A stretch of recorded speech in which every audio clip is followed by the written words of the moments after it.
to another episode of the Jarring Science Club. I'm your host, Brenda, and today we're going to be learning about apple oxidation and how you can prevent apples from browning. I have my daughter Amy with me here today. You may hear her in the background, or she may show up in the video later. We'll find out. Here's what you're going to need for today's project. 1 apple, about 5 jars, more if you want to test more variables, some vitamin C powder. If you don't have powder, you can always crush up a vitamin C tablet instead. Lemon juice, baking soda, honey, a tablespoon or teaspoon, and a knife. All right, let's get started. First, we're gonna cut our apple into as many pieces as we need. I'm testing 4 things and 1 control, so we'll need the apple to cut into 5 pieces. We're gonna do that by cutting the apple into 4.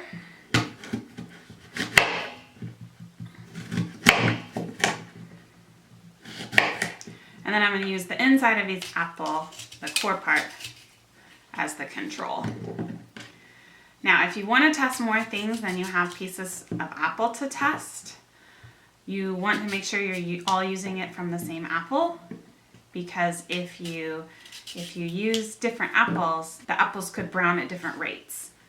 And so that might change the experiment. So try to keep everything that you're testing to the same apple. Now here's the control. We're going to put these core pieces in there. Set that one aside. This is going to be our vitamin C.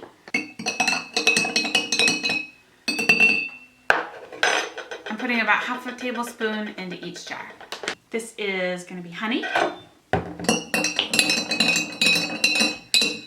lemon juice, and the last one's baking soda.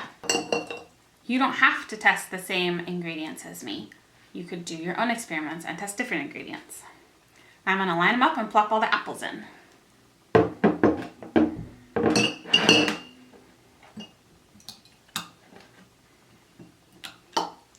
Now we're going to wait for just about 10 minutes, and then we're going to compare each of these to see which one prevented oxidation the best.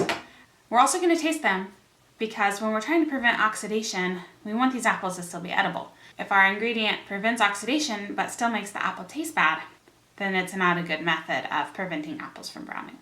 Okay, here is our control apple. You can see that it has turned quite brown.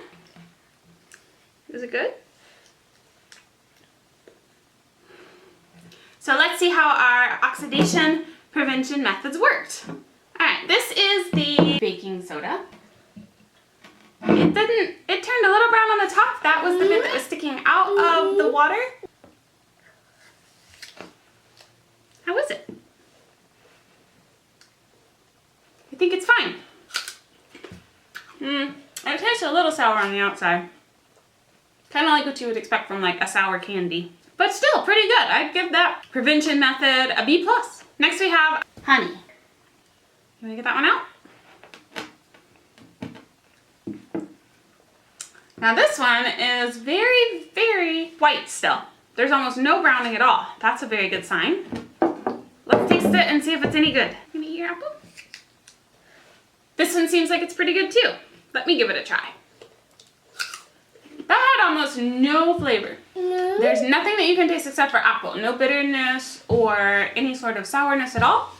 And the apple was basically completely white. I would give that preservation method an A+. Well, my helper left, which I think is fine because I think we're about ready to get into the ones that don't taste very good. Now this one is almost perfectly preserved. There's almost no brown on it at all, which is a very good sign. It has a weird taste on the outside though. The vitamin C had a sharp taste on the outside that didn't taste very good, but it dissipated very quickly. So I give this method an A-. Finally, we have the lemon juice, which I did expect to be the best method to preserve the apple, but as you can see, I actually left it quite brown on the top, which is honestly a surprise to me.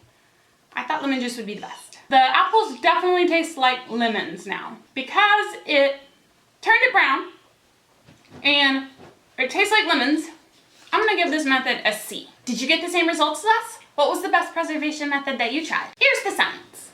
Apples turn brown because of a process known as oxidation. Oxidation occurs when air is exposed to the surface of the apple. Oxygen in the air combines with iron in the apples, which forms iron oxide. This is actually the same process that happens when metal rusts. There are enzymes in apples called polyphenol oxidase, which makes the process go faster than it would in metal. Basically, the process speeds up because of the enzymes, and the apple turns brown within just a few minutes. Typically, there are 3 ways to prevent oxidation. One is by changing the molecular form of the apple, such as by cooking it. The second method is to prevent the exposure of apples to air, which you could do by perhaps putting inside of a bag or a jar. And the third way is to add a protective coating that changes the pH of the fruit. If you cover your apples in some sort of liquid that both prevents exposure to the air and changes the pH of the apple, you'll be the most successful in preventing your apples from browning. Now, when I worked in a restaurant, we would always coat our apples in Sprite. Sprite was a very effective way of keeping the apples from browning, and it also was pretty tasty because it had that sugary coating on the outside. We didn't have any Sprite in the house, so we tested 4 other preservation methods. All of our antioxidation methods were somewhat successful. We didn't have anything that kept the apples as brown as the control group. This is because all of our experiments either changed the pH or covered the apple, and most of them did a good job of both. However, as far as the flavor went, one of our favorites was the vitamin C powder because it gave it a nice tangy outside. We also liked how the honey added a bit of sweetness without overpowering the original apple taste. We weren't as much of a fan of the baking soda, which made it bitter, or the lemon juice because it made it taste like lemons and overpowered the natural taste of the apple. What kind of results did you get in your experiment? That's it for today. See you next time.